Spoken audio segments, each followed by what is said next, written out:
Hello, everybody, and welcome to the Trade Talks Live. I am Roger Wakefield. If you've been here before, welcome back. It's good to have you. If this is your first time here, hang around for a little bit. We go live every day from 10 to 11 Central Standard Time, which it's lunchtime on the East Coast. So then if you're in Central Standard Time and you can't catch us live, turn it on at lunch. That's what we do this for. No matter what time zone you're in, turn it on at lunch. Listen to what all we've got to say. Listen to what all we're doing. And we would love to hear from you and see what's going on. So we're going to get going here. Remember, this video is sponsored by League Pro. I'm Henry Wakefield. I want to thank you for tuning in today. Happy that you are here. I want to thank League Pro for sponsoring today's video so that we could be here live with you and talk trades all day. Let's do this. Tune in. Drop your comments into the comments. Any questions? Any questions you got, anything at all like that. Love to hear from y'all. You know, League Pro is the most precise leak detection system for professional plumbers. And I've tried a lot of different ones. So when I found Leak Pro, I literally told the guy that day, I said, look, I want your product. Well, I did it because he said, look, I'm getting old. He said, I could die tomorrow. It's like, well, then I want your product. And we ended up making that work. So I tried for a long time. Randy and I literally looked at, okay, if we're not going to be able to do this, let's build something just like it. And we did. We started looking. And finally, it was like, you know what? I don't want to do that. I called Terry back and said, look, I want your product. And we negotiated and haggled, and man, we made it work. Terry's happy now. I was going to say, We're one happy old man now. Man, he is. Every time I talk to him, he's just loving life. It's great. I need to give him a call today. I need to give him a call. All right. So we're going to jump right into national news. And the infrastructure boom is creating a high demand for trades. And I don't know if y'all have listened to me for the last 5 or 6 years now, but I've been saying this. It's coming. It's here. Yeah, infrastructure, we all know power grid is struggling across the country. Okay. It hit Texas real bad long time ago. Oh, that wasn't that long ago. Well, just 3 or 4 years ago. But lots more. It's spreading even more and more. There's more EV vehicles coming out. People need more chargers. Everybody's using more power, and that's overworking our grid system. And then more things done to their water. I mean, look at this. We're doing whole house water filtration now, slab leaks and leak detection. More people are learning it. When it comes to electricians, whole house GFCIs, solar panels, wind turbines. And then HVAC, I mean, you've got geothermal, you've got heat pumps, and you've got indoor air quality. There's so many new things coming out that we as trades need to learn to grow.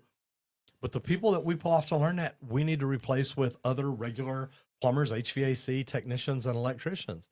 So there's a big demand for the trades. And that's all your skilled trades. But guys, highways. Okay, I've lived in Dallas all of my life. I think it's always been under construction. Every highway is always under construction somewhere along it.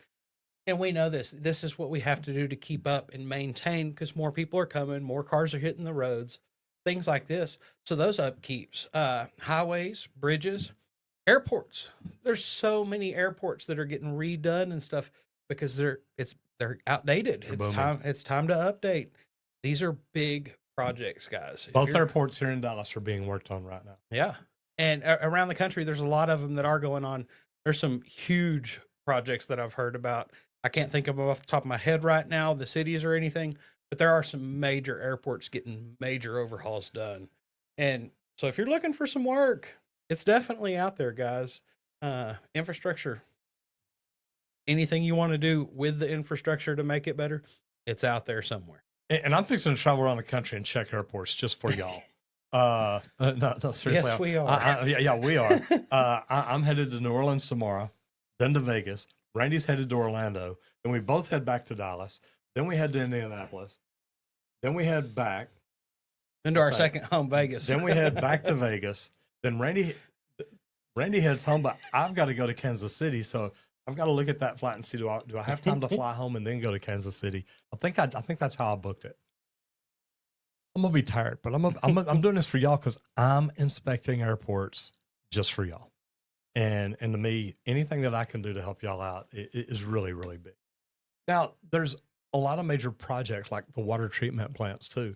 I met with the guy the other day. They build water treatment plants around the world. So it's really neat to see what all's going on. And then when I was on the marketers cruise the other day, met a guy that they literally buy the equipment and dig wells in third world countries. They go to a place where, maybe the female in the family has to walk 8 miles a day to get water. And they're like, you know what? If we can build a well right here, we can save these 30 families 8 miles a day each. Yep. And man, that's what the world's about. How do we help build things? How do we bring knowledge and infrastructure to people to make their lives better? Yeah, I love that. And that's it. It's the major thing that sets us apart from everybody else is we have running water in the home. We have waste that exits from inside the home out wherever it goes to, whether you're sewer or septic. We've put things into place to make our lives easier, to free up our time to do other things and be productive in other ways, not just the things our bodies have to have, such as water. And the neat thing is, if you have a license in your state, check the reciprocity of the states surrounding you. That way, if there is an emergency, I mean, we're right next to Louisiana.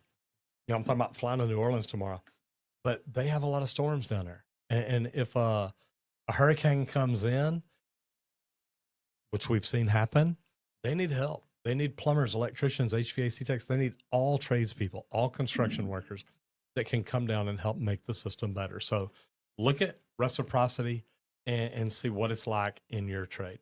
Now we're going to talk about the bottom line. And this is a really good one because we're talking about how to raise prices without losing customers. And it can be done, but you've got to go through the right procedures to do it.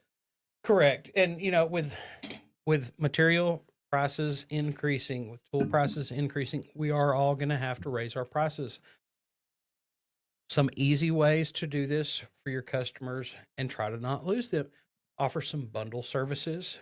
Our rates are increasing. Oh, but if we bundle these services together, that's going to bring it down to more like our old rates. Things like this could be a huge sell point for a lot of your customers to help meet them in the middle, kind of, so that they don't feel like, oh, you're just making me pay extra and it's still the same thing that you just did last year. Yeah, things cost more now. And we understand that. So you kind of want to be clear on that. But bundling service is huge. Bundling works, but also putting people on a maintenance agreement to get you in their house more often. That's a good thing. Guys, most people understand that prices have to go up. Cost of living goes up every year. Everybody knows that. And if you're not raising your prices, you're not keeping up with it. And I hate to say it, if you're not raising your prices, chances are you're losing money. And you don't want to make less money next year than you do this year. If you're not raising your prices, that's exactly what you're doing. Yes. And, be real clear with the customers as to why your prices are increasing. Yeah, I came and unclogged the toilet a year ago. It was $10 cheaper than this year. Yeah, but gas has increased, labor rates have increased, material costs have increased, all these things. If that sewer machine breaks and gets hung up, guess what? That cable costs me more this time if something happens. So the maintenance fee went up just a little, and that's why our price reflects that. Just be real clear with the customers, because a lot of them, they don't know what all actually goes into pricing things. So just be real clear and upfront with them that rates have gone up, because PVC a year ago was 20% cheaper or whatever the case is. Yeah, and a good thing is to be able to explain that cost breakdown. Just be able to explain to them why. I mean, literally, you can pull out your phone and say, look here, I just got an email from the vendor yesterday. Prices are going up on water heaters again. And we didn't even raise prices last time they went up. So when you go through and explain things to customers, they understand.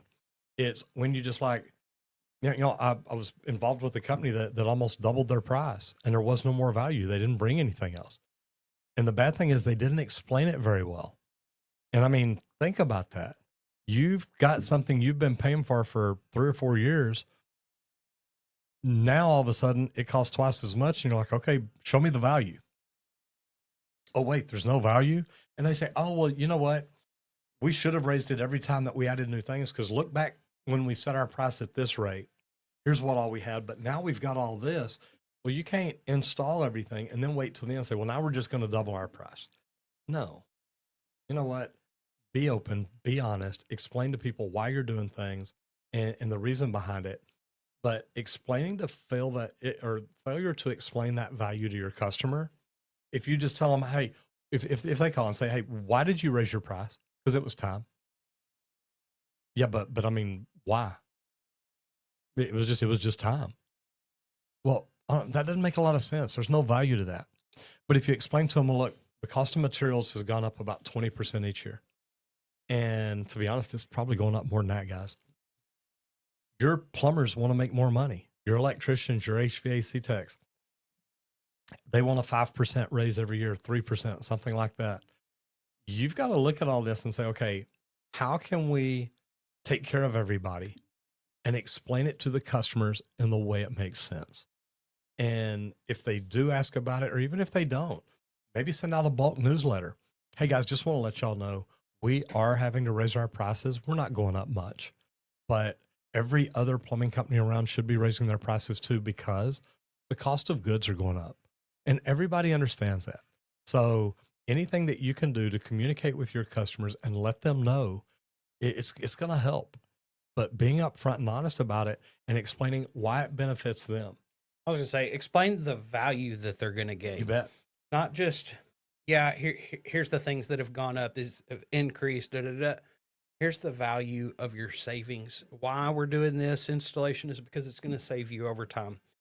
If you sell the customer on that value, they understand it. And then they see, oh, wait, that could save me in the future. Hey, I'm fine with doing this right now. Yeah, let's do it. Let's go forward and proceed. So it's kind of huge. Give them those options if you can. Okay. Now we're going to talk about safety. And this is not your normal safety. This isn't, wear your glasses, wear your vest, wear your gloves. This is job site fatigue. And you and me have both worked a lot of overtime over the years. And there are days that, you're driving down the road and you're looking at yourself in the mirror and you're like, am I coming to work or going to work? Coming from work or going to work? I don't even remember. And I've been there and it's exhausting. But job site fatigue is not good.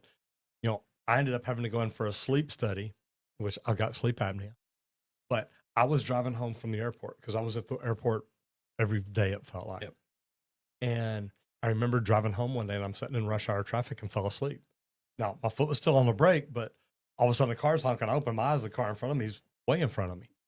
And I'm like, man, I just fell asleep. Job site fatigue is not good, and it's very, very dangerous. And we end up working more and more overtime because of the labor shortage, because there's not enough people to fill the positions that we have. So what all did you come up with? Man, so fatigue-related accidents are increasing due to longer hours and labor shortages. We know that we're trying to push our crews a little bit further because we really needed one more guy, but we didn't have another guy. There wasn't enough people, something, whatever the case is. Or if it was just too short of a job, it was just a shutdown, man, I was just going to hire a guy for 2 days and that was it. And think about this. If you've got 4 guys on a job and you need to bring another one in, but that guy's not available. Now, these 4 guys each need to work 2 hours a day to cover that extra guy. That's it. And that's an easy way to look at it. Yeah, so that's why we're trying to just increase the hours since we don't have the right amount of labor. You're going to wear your guys out over time. Like on here, I've talked before, I can work 7/12s for a long time. 3.5 months is kind of my cap. At that point, I have to back up for a couple weeks, roll back to a normal 40-hour week, take my break and give my body a time to reset. Sometimes this is what it takes so that you don't overwork the guys, because it's going to lead to more injuries. And that's what we kind of found out. And our company ended up capping it to where 12 hours is all you could work. They got mad at me once. We were doing a shutdown and it ran 2 hours over. We worked 14 hours. I called the boss, said, look, here's what's going on. Here's why. There's no time to bring people out here to wrap this thing up, though. Like, here's why it went over. We got asked to do some extra work too in the middle of the shutdown because a different company failed to do some of their parts. They knew we were reliable. So my boss was kind of like, look, keep a close eye on your guys. Y'all work slower, please, because y'all are over that 12-hour mark. It's like, look, we will work a lot safer and slower and pay more attention to what we're doing. Nobody's going to rush through these last couple hours. We just want to get them back online. And here's the thing. There's times that you have to, when you've got systems shut down. I mean, especially out at Texas Instruments, it can be like, look, that machine's $1 million an hour to turn off. Y'all need to hurry. And I've been told that. Mhm. So you look at it and it's like, okay, what can we do? But to be honest, I think and we did a study one time, it was after 3 weeks or 4 weeks, people's production goes down. Meaning, for the first 3 or 4 weeks, they're excited. They're bringing home that comma check, that 2 comma check. It's like, oh my God, this is good. And then after about 3 weeks, it's like they're dragging a little bit. They're not getting as much done. They're getting slower. And this affects them. But remember, I told you too about the if you've got 4 guys and you need one more, now instead of bringing in one more, you have these 4 guys each work 2 hours. Well, those 2 hours are at time and a half. So really, it costs you an extra 4 hours a day. We're bringing in that other person, you wouldn't have paid that. So there's benefits to not working overtime. A lot of employees, man, they love it. They live for overtime, especially since Trump came back in office, because now there's no tax on the overtime. Yep. I don't know if he signed off on that yet or not, but man, that's going to be big. I want to go back and look at one of my old paychecks back whenever I was doing the 3 comma checks. That may have turned it into a 4 comma check just because of all the extra tax on the overtime. Yeah. Because it was crazy. A great thing to do here, though, rotate your employees. Mm-hmm. I don't know how many job sites I worked on. We were working 24/7, but it was 2 different crews working 12-hour days. And like he was just saying, I think it's been stated, most people, you're going to get a production of 10 hours out of them for a 10-hour day or a 12-hour day. It doesn't add that much extra for most of them. Right, because the last 2 hours, they're mentally checked out. You are going to have a few guys on your job that are like machines that'll keep cranking out for a while. They can do it for 3.5 months, but at that point, they're going to break. They do have a breaking point too. So if you're the 3-week guy or not, is the 12s worth it? Should you do 3 rotations of crews?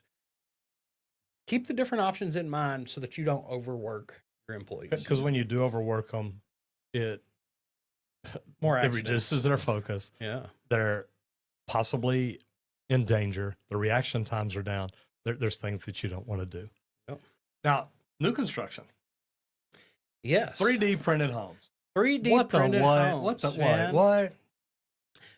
We talk about 3D printing parts, fittings, things like this. They're 3D printing homes now. Whole homes. Huge printers they bring out, put together on trailers, and it just sits there and prints the walls with everything in it. Man, this is nuts. It is. Developers are using 3D printing to build homes, cutting labor cost and construction time by 50% or more. I wonder if we can get them to come build us a 3D printed barn. Ooh. We may have to look into that. I'm just curious now. I know. Hey, we'll shoot a video for you. I was going to say, well, I'll see if there's anything in this area that could be pretty interesting. But a lot of the trades that are going to be impacted by this, plumbers and electricians, they're going to need to adapt to installations for prefabricated wall cavities. So some of these homes they're doing right now, they're just leaving a gap, a space for you to actually run your piping, things like that. So you're going to have to get used to this. This is going to change your supports and everything, because these printed homes, it's not anything like you've seen before. This is wild. So learning the new ways is going to be very interesting. The cool thing is I'm going to be in Vegas next week. We're going to be in Vegas in 3 weeks. I'll call Mr. Ahern and see if we can come over and do a walkthrough and shoot a video over there. Yeah. On this prefab that we're talking about. That'd be good. Yeah, it'd be real good. That'd be good. Okay, so go ahead. I was going to say, and then other trades impacted, it's going to be roofers and HVAC techs. We don't worry about that. And okay, I do. I'm joking. I was going to say, you part HVAC. Like my little toe. I work with the techs. I prefer just to hang with the piping guys, man, and I'll run pipe all day. But roofers and HVAC techs working with modular home designs, because once they print this home, it still needs a roof. I don't think they've got it into printing roofs yet. I'm going to have to research that. I'm sure it's going to be coming soon. I'm sure it will. But this is huge. If this is going to be the way of the future, guys, before long, I think we'll be printing our meals. Like, it's probably coming. We're already printing homes. Yeah. You can't put enough salt and pepper on that. I'm just going to throw that out there. Yeah. The neat thing though about this is look, there's systems and processes out there coming along every day for new things, and looking at it and figuring out how we use that in the trades. Robotics are coming, guys. That they're going to make robots that do a lot of stuff. They've already got it for welders. It can cut pipe. It can weld it. It can X-ray. I mean, it can do everything. So trust me when I say it's coming. It's something that you want to keep your eyes open about and look at and say, okay, how do we implement this? How do we use it? And you want to start studying modular home construction, modular home installation, because the more you learn about it, the more you're going to be able to learn how to adapt plumbing, electrical, and HVAC with it. And maybe you become the guy in your town. It's like, hey man, look, I'm the guy that plumbs modular homes. Yep. I understand it. I know how to work with the modular people. I know how to work with the drawings. I mean, think about it. If you've got a modular home that has all the exact layouts for where your pipe goes, you put that through an AutoCAD program, it can give you a complete cut sheet on every fitting for that job. Yep. Now you run that through the fab shop. You've got machines that cut pipe automatically. If we can make pipe that'll cut carbon steel, Right. I'm telling you, we can make machines that cut PVC. Now you've got a bundle of pipe and a box of fittings that goes out there, and it's like, connect part A to part number 1, connect part B to part number 2, and it'll happen. I can remember the first job we prefabbed cast iron pipe on, and they used the finished floor elevation as the cutoff for fabrications. Oh God. So you always had a coupling in the floor. We learned from that first mistake, that first job, really quick. Wait, you don't want to do that. And with these 3D printed homes, these are some of the things that you're going to run into and overcome. Try to keep some things like that in thought.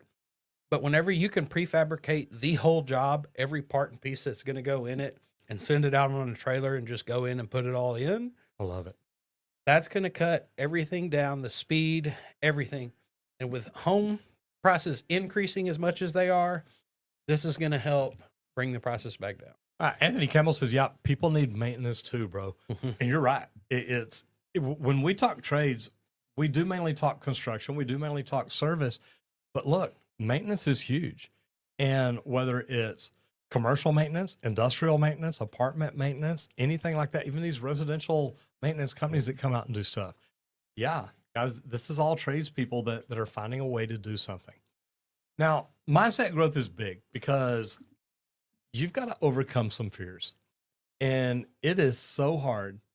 I tell people, I walked out of a job on Friday and started my business on a Monday. Didn't plan on it. I wasn't sure what I was going to do. I was in no rush, but I got a phone call saying, hey, look, Roger, we know you. We've worked with you in the past. We had a lightning bolt hit our house last night. There's a hole in the gas line. Can you come fix it? I know you're busy, but if you could refer somebody or come fix it. Man, I'd quit my job Friday. So it's like, look, I can come fix it. Already had my insurance, already had things set up. All I had to go do is all I had to do was go down to that city, register my master license, pull a permit. And me, I already knew the inspector. So I called him and said, hey man, look, I'm trying to get people's gas turned back on today. And he said, Roger, I know you do good work. You get all the repair done today and I'll come inspect it this evening. Work this out beforehand. And that's something that a lot of plumbing companies won't do. But starting a business, the biggest fear is financial insecurity. And you've come up with some other things, but man, that's the biggest fear. Man, that is the main fear. That failure, or lack of business knowledge. And like me coming from the trades, stepping into this world and everything, starting Leak Pro and stuff, I had no business training before. I learned a few things whenever I worked in the office and estimating and things like that, but not much about how a full business runs and operates. So do some research on this. Ways to push past this fear. Start small. Keep your job while building a side business at the beginning. He had originally started that before this end Friday and start on a Monday. We had a couple that we had started trying on the sides, but then it was a little much. We started working lots of overtime jobs, things like that. So it kind of shut those down for us. But don't be scared to try. Get a couple small jobs on the side. This is what I've been telling a buddy of mine to do. It's like, look, just get a couple and get started. Get that groove going. Get that feeling of accomplishment that you just worked for yourself. Right. Even though you had a customer that you were doing work for, yes, you went in there and you actually did that work for yourself and your business. And that's a huge thing. Find a mentor. Anybody that Big. you do know that has a business, anybody that you've worked for in the past, maybe go back and talk to some of these guys. They can give you some tips and pointers to help get you started off in the right direction. Starting small, things like that are some of the major tips I think a lot give. You know, and one of the big things is you want to set goals, you want to set budgets, you want to set milestones. With financial being the biggest problem, you've got to look at how much money do you need to make. And you need to start looking at this from the beginning, because in the beginning, you don't have any money. You've got all the time in the world. So you need to start thinking, how can you use that time to make money? A lot of that time should be spent working on your business. And this is a big problem people have. They get so busy working in their business, they quit working on their business and they quit growing. You've got to constantly look at how to grow, how to do things like that. So my first coach, Michael Gerber, taught me about that. He said, look, you've got to fire the plumber. And I'm like, well, I can't fire the plumber. I am the plumber. He says, I know, but you're busy being the plumber. You're not able to be the entrepreneur. So you've got to think about that, because there's a big mindset shift there. You've got to go from thinking like a worker. You've got to go from thinking like a plumber. You're on a job. You're like, oh my God, I just want to go home. No, I want to get this job done right. I want to get this job done perfect. I want to do this job so amazing. They want to give me 100 5-star reviews. That's the way you want to do it. Start thinking like a problem solver and a leader. So this video is sponsored by Leak Pro. If you are not using the most precise leak detection system, I definitely recommend going to check out Leak Pro at www.leak-pro.com, or jump on a call with Squirt. You can give Squirt a call, 1-8888-LEAK-PRO, and talk about the training. I think that the equipment is great, but the training center is phenomenal. When you come into this training center, you're going to be able to locate pipes underground. You're going to be able to listen and find the leaks where they're at. And we've got 11 leaks under the concrete slab that are not easy to find. Yep.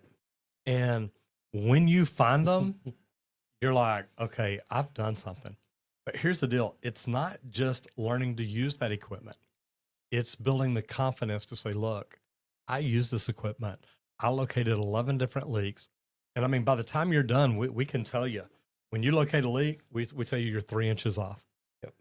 You're 1 inch off. You're a foot off. And we teach you to go back and listen right where the leak is. That way you're like, okay, this is what I didn't hear. And learning to do things like that, guys, is amazing. The sense of accomplishment, you almost feel like Superman. I walked into a house, I looked under a slab, and I found right where the concrete, or right where the leak was under the concrete. Then we also teach you how to isolate and find leaks on the sewer system, both PVC and cast iron. And if you can do PVC, you can do ABS. So the reason that we teach you this is it's something that I've never seen taught before, but it's something that I got really good at.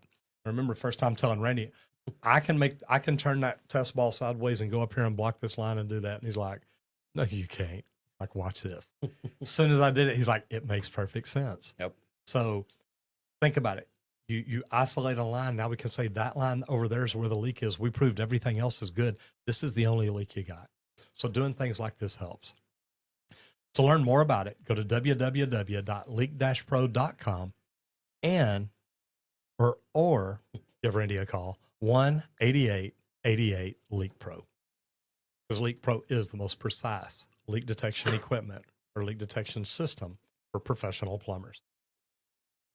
All trades. Now, this is a good one, and man, I love this one. I know, and I love it too. Why every skilled trade needs more women in the workforce. And guys, we do. That's it. I've worked with tons of women in the trade. One of the first ones that we're going to talk about, welding and fabrication. Women, men, listen. Yeah, men, don't get your panties in a wad. Women have a better hand-eye coordination than most men Not all. I'm a gamer. I'm competitive in that. He ain't competitive anymore. He used to be. But guys, they are. It's a little quicker for them to learn welding than most men. I had my weld certs. They're out of date now. I can go back and try to recertify. I don't really want to. Not my preference. Say why? I like to pipe fit more and keep that welder busy. But it's great for this. And right now, women only make up 11% of construction workforce. That number is slowly growing. I think it's less than that, to be honest. I'm gonna be 100% honest. I do. I think it's less than that. But I think that we need, God, if we could get 30% women, can you imagine how drastic the numbers would grow? Yes. I mean, based on that'd be a 20% increase. That would probably eliminate the million unfilled trades jobs right now. It really would. Yep. 100%. A lot of industries seeing a rise in the female workers, welding and fabrication, just like I said, HVAC and electrical. And I can recall this on job sites. We were seeing more women coming in being sparkies. Maybe they'll clean the jobs up. You never know. You would never hope know. so. Plumbing and pipe fitting. And that's the direct fields I was working in. And I had a lot of female welders, apprentices coming up, learning the trades, things like that. And they work just as hard as any man out there. So guys, don't knock them. They can come in there and work right next to you all day, just as long too. You know what? And I hate to say this, and if you got young kids here, hold your ears. I had a guy one time said, look, if you hire a woman and put her with me, I'll quit. I said, then I'll just fire your ass. And I said, why would you quit? He says, well, I don't think my wife could handle it. Well, then you better fix your situation at home. Because if you can't handle a woman being an apprentice with you, you're not good to me. And I mean, think about that. Oh, I don't want a plumber woman riding around with him all day, but he can go into women's houses all day and fix their plumbing. Yeah. You know, come on. Don't play that game with me. And it's just something I refuse to deal with. You know, I'll deal with it, but not the way you're thinking. Yeah, not. It's not going to be like, I'm going to hire a woman, but I won't put her in your truck, but I'll put her in their truck. Nuh-uh. No, that ain't happening. I'm hiring a woman to replace you now, bud. Sorry. Yeah. You let me find a good woman plumber. And I love women plumbers. I'll tell you what, 3 of the top women plumbers in Texas. Let me correct that. 3 of the top plumbers in Texas that I've ever known. Lisa Hill, the executive director of the Texas State Board of Plumbing Examiners. Guys, she's the top dog. She's up here. Think about that. She runs plumbing in the state of Texas. Think about that. Another one, Mary Conger. Mary Conger owns Conger Construction. She teaches continuing education, has her own company doing that. Mary is a mechanical engineer. And I'll get back to Mary in a second, because next will be Diane Villarreal. Diane Villarreal, the former chief plumbing inspector in the city of Dallas, now with AACES, part owner there, I think, and an instructor over there. 3 of the smartest women I've ever met. Each one of these 3 women, like me, have every endorsement in Texas. Master license with every endorsement. Guys, women can do really, really good in this trade, and we should be recruiting them. I'm trying. We should all be recruiting them. We should be saying, hey, look, if you're not interested in going to college, have you ever thought about women love welding? Because I think it's the dexterity, the hand-eye coordination. Plumbing, they're smart. And if y'all have never looked at it, go Google the Kohler female plumber video. And I love it. I love it. It is really, really good. Randy says I'll be Googling it later. I will. Yeah, I'm going to check it out. So how do we attract more women to the workforce, Randy? Let's offer apprenticeship programs, and that's getting bigger. Mentorship programs. You know, don't just, hey guys and gals, okay? A lot of the women in my area, they love to hear gals. Whenever I heard they were like, oh my God, I actually love that. I said, I'm kind of old school. I grew up coming under all the old men on the jobs, and gal was just the word. But also gender inclusive training environment. Like I can remember the training hall, upstairs was 2 men bathrooms. Downstairs, there was 1 women's. A couple years later, there was 1 of each upstairs and 1 of each downstairs. Yeah, we knew there were more men in the building, yes. But guess what? Why do they need to be treated any different? Oh, you got to go downstairs? No. Give them their bathroom upstairs. Make it gender inclusive in all the spaces. And I will tell you this: the downstairs bathroom had a lock on the door because whenever I'd go up there on the weekends to teach continuing ed, I'd always stop at Hubbard's Cupboard and eat breakfast. And there's something about my buddy and Hubbard's Cupboard. I think it's the habanero sauce. Yeah. Look, I love food. I don't know if y'all know this or not. Matter of fact, that's our C line. That's our C Okay, story to yeah. everything now. Is food. Food. There you go. What I'll be talking about lunch, or going to eat lunch. Yeah. But I'd go in that bathroom because as soon as I got to work, or as soon as I got there for continuing ed, number one, I'm nervous. Mhm. I'd always get nervous teaching because I was teaching the presidents and vice presidents of the companies that I was working for. The very first time I taught continuing ed, Ronnie Schreiber's in it. Yep. Oh my gosh, can't think of his name. Scott Boswell was in it. Cody Howard was in it, and Robert Kent was in it. Yep. Oh, and Robert Brock. Oh, wow. Okay. I know. Yeah. I know. A lot of the top these ones. are like 5 of my Yep. supervisors. And they gave me the list as soon as I got there. And for some reason, they gave me the biggest. This is the first time teaching continuing ed. And literally, I look at that list, and I'm like, I got to go to the restroom. So I go to the restroom. I go to the women's. I lock the door, and Take care of complete business. evacuation of the Yep. system, guys. I'm just I'm being honest with y'all today. So anyway, look, we do need more women in the trades, and it's going to be a big deal. Let's talk about laws and licenses now, and the new building code changes for 2025. Yeah. So several states are updating building codes to require higher energy efficiency and safer electrical installations. Sounds like lead AP. I was Let me going to throw that say, out there. like, and we're always headed in this direction. We know it's coming, and that's why we're always talking about this, guys. New things are coming out, higher efficiencies, safety. I love that they're at safer electrical installations. And I like the higher energy efficiency. I mean, look, guys, I started studying this stuff 16 years ago is when I became a lead AP. Yeah, 2009. that's it. And we're not there yet. Every building needs to be built to lead standards. I'm just going to tell you. And the good thing for all of your customers, they're saving money and it's doing the same thing. Yes, it's doing the same thing. And even It's- doing more of it. it's still Hold on. heat, yeah. I love what you're talking That- about. The energy, the plumbing is even better, guys. Yep. With gray water reclamation means anything that releases gray water. So there's no poop, dirty clothes, anything like that in it. No food in it. No garbage disposals, no kitchen sinks. That water can be cleaned, filtered, and reused, and now come back and flush toilets or used for irrigation. Yep. That's like double the plumbing because now you got the regular drain lines run out, but you got these other drain lines going over here to the gray water reclamation. Now it goes through a filtration and purification system. Now it's new distribution lines coming into these fixtures. Guys, it's more work. Let's get really good at it. That's it. It's huge. Some of the biggest changes that are impacting the trades: stricter seismic and wind resistance for We don't plumbing worry and about that roofing. in Texas. We don't worry about that here, but It's coming. The more hurricanes and tornadoes we get, that's it. and the more earthquakes, because they're happening in North Texas now. Hey, One day they're going to say, "Hey, we need to protect the water heater." I was going to say, guess what? These cold fronts keep stretching down. I felt an earthquake in downtown Dallas. I never have. Back but years I heard back. that we had one. I was in Infomart that time, and we thought it was a gang box rolling across the floor or Did you say something. you were at Nymphomark? Infomart. Oh, wait, where's that story? And then, like me and one guy, he had stayed late. We were popping some lines, doing some layout to prep for the next day. And it's like, I think somebody's rolling a gang box across the floor. Well, then we heard about it that night on the news, and it's like, That's that what was an earthquake. That's crazy. So it's coming.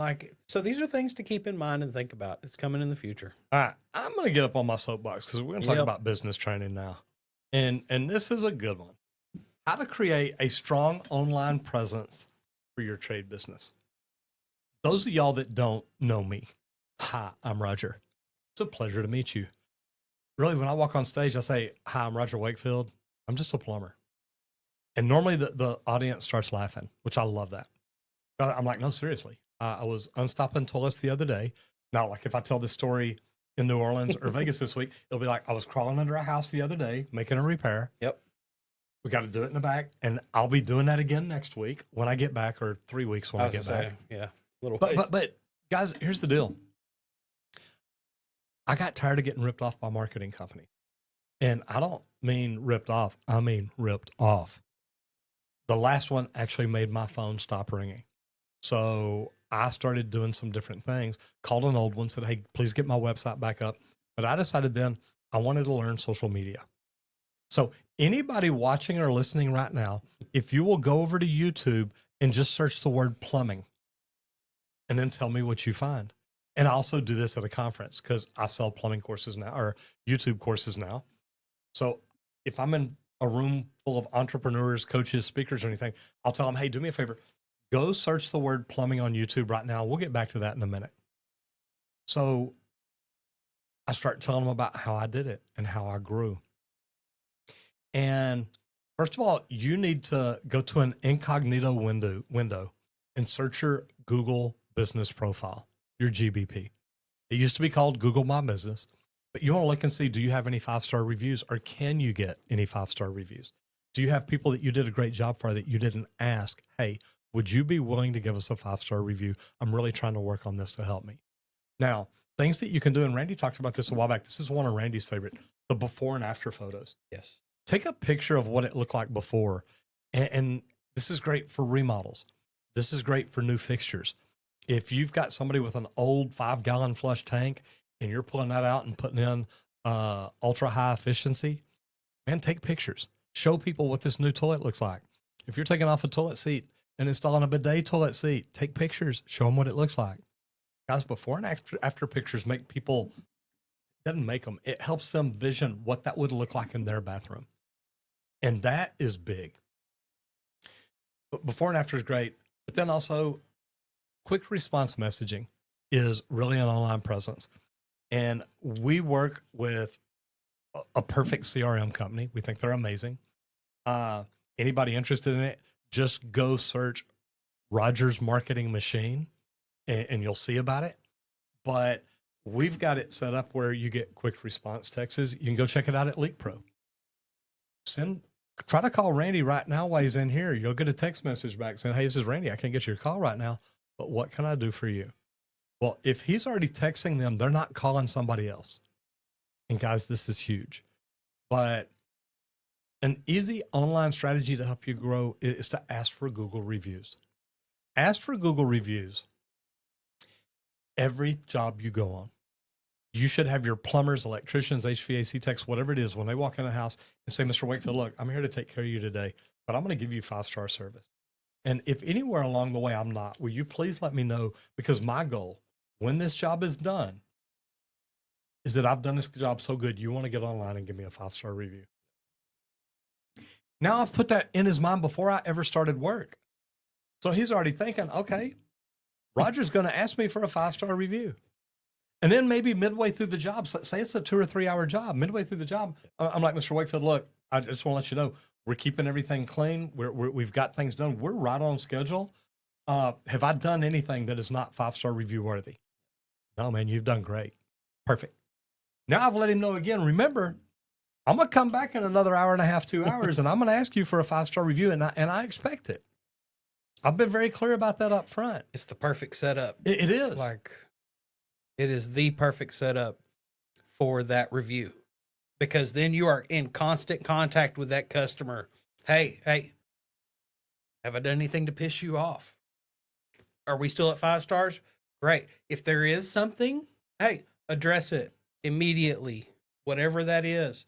How can I fix that? How can I make that better to maintain that good rating? And I'm going to throw in a little bonus here that Squirt doesn't even have on here. Now, it does help double your business visibility, but just these reviews aren't enough. Take a selfie. So say, hey, Mr. Randy, may I take a selfie? You're smiling, I'm smiling, and I can post it, another satisfied customer. Or take a picture of what we did. You should put pictures and videos on your Google business profile every day.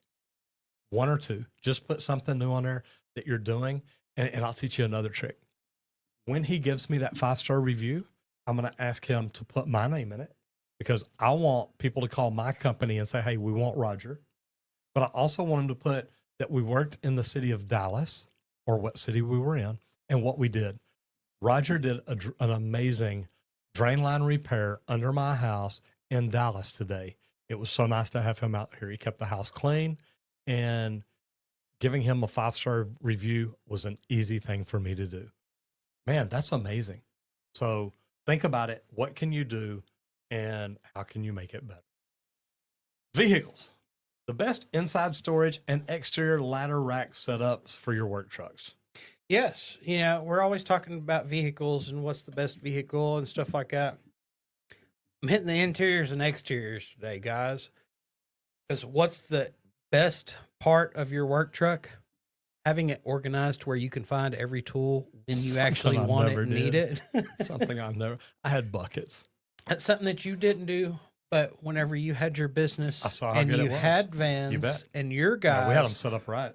what'd you Yes. do? Oh, You they were done organized right. them. That's Yes. it. And like a well-organized work truck saves times, prevents tool loss, and it improves efficiency.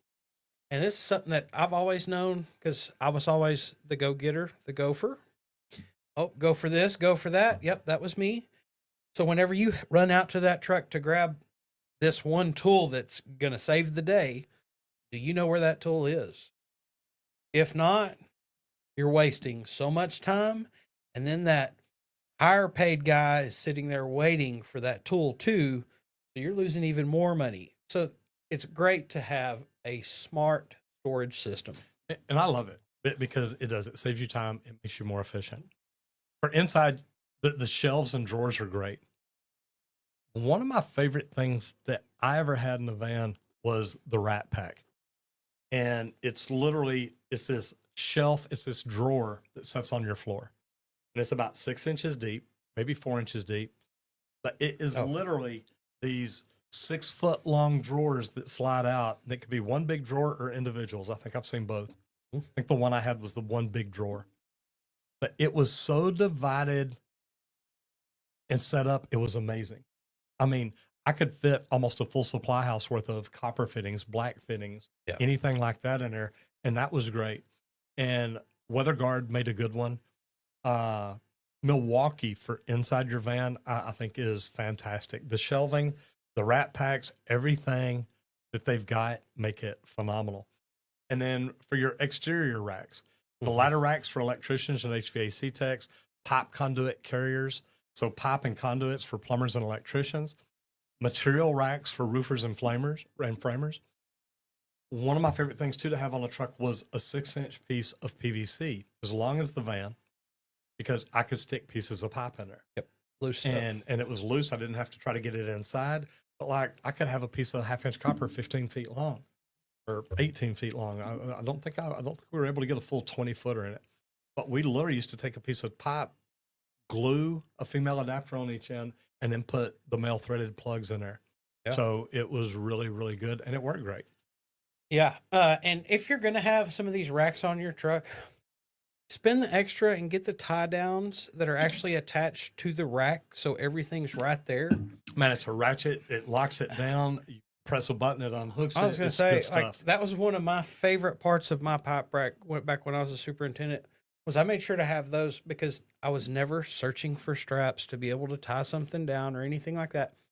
Also keep a few extra tie down straps in the truck too, but go ahead and get that extra part mounted on the rack. And a really cool one that we had, that Brant had installed on some of the vans is a ladder rack that you actually stand down there and you operate it, that it brings the ladder down to you off the top to where you can pull it off for ergonomics wise and to prevent injuries from pulling stuff down that high. I'm going to jump in here real quick. RVC says, what's up with the market? Look, if it's the trades market, it's going up. It is, as we need more plumbers, electricians, HVAC techs, carpenters, concrete workers, welders, pipe fitters. We need more people. It's headed upwards, definitely. AJ says, what's a good trade I can learn which doesn't involve too much work, but good money? They all involve work, but the good thing about it, AJ, I think the smarter you get, the less harder you have to work. And people talk about that all the time. Work smarter, not harder. The cool thing about it is you can do that in any trade. You've just got to learn first of all, you've got to learn the trade. And, if you're trying to figure out what trade to get into, figure out one that you would enjoy. Would you like electrical work, working with electricity? Would you like working with water? That's why I became a plumber. I liked fire. I became a pipe fitter. Yeah. So, and I can do natural gas if I want to play with fire. So, hopefully not, but but the whole thing is find something that you'll enjoy. Because if you enjoyed it, something that you'll do over and over, you'll learn as much as you can. And me, I probably wouldn't have been a good electrician because I didn't like it. So I wouldn't want to learn more about it. But then when I became an HVAC tech, it's 90% electrical, and I did enjoy learning it then. But in the beginning, man, I loved plumbing.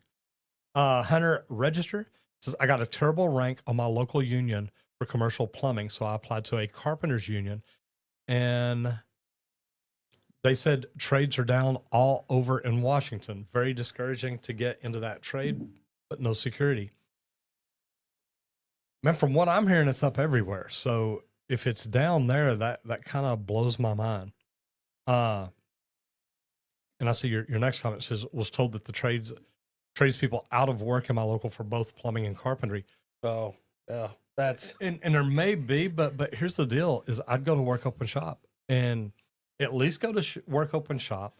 Find, if you want to be a plumber, go to a residential service company and figure out how to do plumbing, or go to work for a local house builder, somebody who builds houses, apartments. Drive downtown, look at the jobs that have the big tower cranes and find out who the plumbing company is there. Drive out by the neighborhoods, out by your house where they're building new homes, find out who the plumbing company is. And that's what I teach people, how to find jobs, Hunter. So it can be done. Even when it's slow, there's still people hiring. When it gets slow, the lazy people get laid off. And they do. And I mean that. Well, and that was going to be my question is I always knew whenever I hit the bench, oh, there's 60 people on the bench. Okay, how many people want to be there though? Yeah. And then they're like, oh, well, there's 5 people that want to go to work. Okay, thanks. Don't read through the bull sometimes, because sometimes they're just telling you to kind of scare you and prevent you from wanting to. But a lot of guys, they worked a bunch of overtime and they're sitting with a big bank account and they're like, nope, I want to take a break right now. Just leave me on the bench. So that's something to keep in mind too. And Hunter says, I appreciate that. I looked into residential plumbers. They're hiring for less than I make, and I got mouths to feed. Look, I had multiple jobs when Randy was young. Yep. I was plumbing during the day. I was tending bar on Friday and Saturday nights. I was building redwood decks. Actually, I was tending bar Thursday, Friday, and Saturday nights. I was building redwood decks on Saturdays and Sundays. I knew what I had to do to make money, and I did it. So carpenter union seems to be that way. You have to find out work, which I'd rather. Look, just, man, get out and see who's building, see who's working, see who's got things going on. Yep. Back to Mr. Josh Kelly over at Quality HVACR. Yeah. Social media, guys. That's it. So this channel, they're known for some real world troubleshooting, in-depth service calls, and tool reviews. This is great for all the techs out there. You want to get some different insights from another person in your trade. That's what social media is great for, guys. Because like a lot of times, a lot of journeymen ask, well, how do I keep learning? I'm a journeyman now. You got to learn from others somehow. You can't always just go work with another journeyman. Right. And I understand that. Get out here and watch some of these social media guys, because they're going to give you some different tips and techniques that maybe you hadn't learned in your upcoming. So, and the good thing is, look, we watch other plumbers watch us. We can tell by the comments. We have plumbers reach out to us all the time and say, oh my God, I wish you'd make this video. Some of them we can, some of them we can't. But when it comes to HVACR, that they've diagnosing a bad TXV valve. Now, this is funny because before I became an HVAC technician, HVAC company came out and installed a new unit in my house. And this was a referral from a friend of a friend of a friend who does it on the side. I should have known better.